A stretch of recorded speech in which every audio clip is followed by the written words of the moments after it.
Hello, welcome to Oxford Heirlooms. This bubble is starting to begin to look like the finished product. So we're getting close to having it completed, but we're not quite there yet. In this video, we're going to create French seams along both sides of the garment. Now, preliminarily, I have gone ahead and pinned my wrong sides together.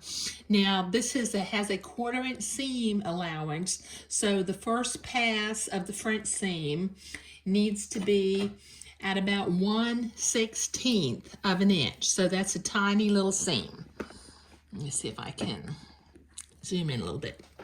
So I'm going to start up here at the little sleeve. I've got that lined up nicely. Take my pins out as I come to them. And I'm just going to sew a 1/16 inch seam along the edge of the garment, going slow so that I can maintain my seam allowance. I'm going to go right over the lace. Now this fabric has been handled just a little bit, so when I get finished sewing this seam, I'm going to have to trim it, get rid of all the little fuzzies, and make sure that it's at 1/16 of an inch. Take my pins out as I come to them.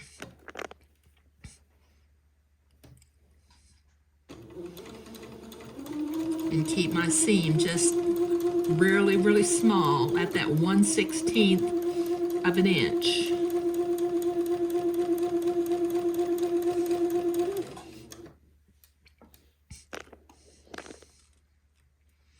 I still got a spot where I'm going to sew my button in, but I'm going to sew the button in at that level, but I'm going to sew it through to the French seam, so that it's not just in a single layer of Swiss batiste. It'll actually be sewn to the French seam. Okay, so I need to finish this side of the seam and do the other one, and then I'll be right back. Okay, so I have both of those first passes of the French seam done.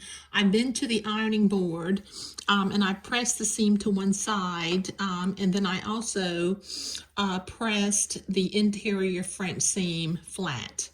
So I'm going to come with the second pass of the French seam at about 3/16 of an inch, and I'm going to sew along the side seams again.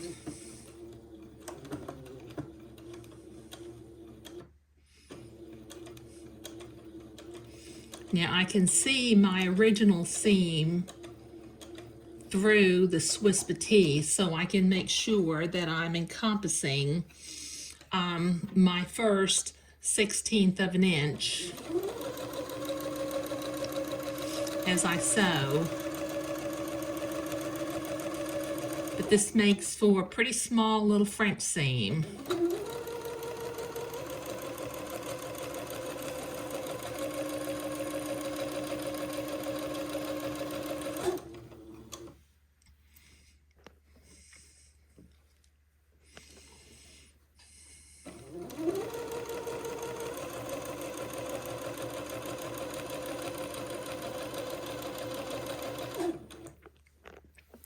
Just come up right underneath the underarm and keep coming. And then when I get to the sleeve, I'm going to go forward and back and tack it into place.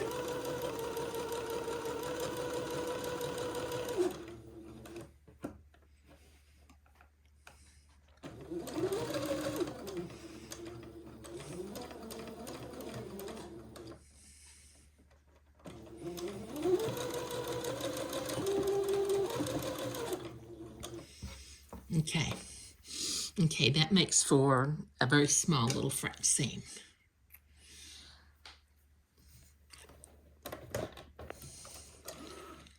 Okay, now I need to repeat this on the other side of the bubble, so I'll be right back.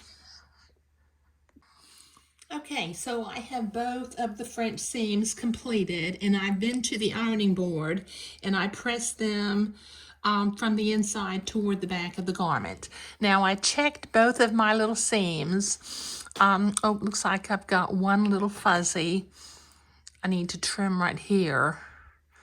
One of the reasons I trim them ahead of time is so that I don't have to trim them afterward.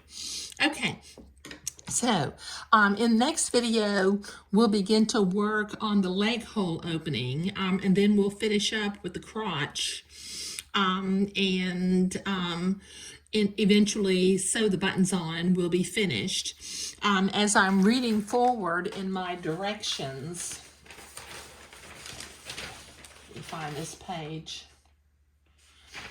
Okay, there's some fabric that we're going to need for the bottom of the crotch. We need a crotch tab, and there wasn't a pattern piece for it, but the pattern instructions say cut 2 pieces of fabric, the crotch length plus 2 seams and 2.5 inches wide. So I'm going to, with my triggered tracing paper, I'm going to make a crotch piece that's 2.5 inches wide, probably by about 6 inches, because I'm not quite sure how long I need that to be.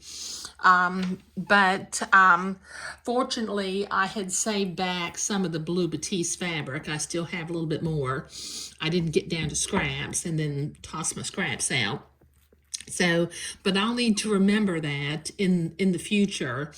If I make this garment again, what I might do is in my pattern directions, up here where it has the cutting layout for the Leslie view, I might, with a red ballpoint pen, make myself a note that I need a crotch tab. Because that would have been a disaster if I didn't have any blue batiste left over. But making the French seams on the sides of the bubble was what we were doing today. Thank you.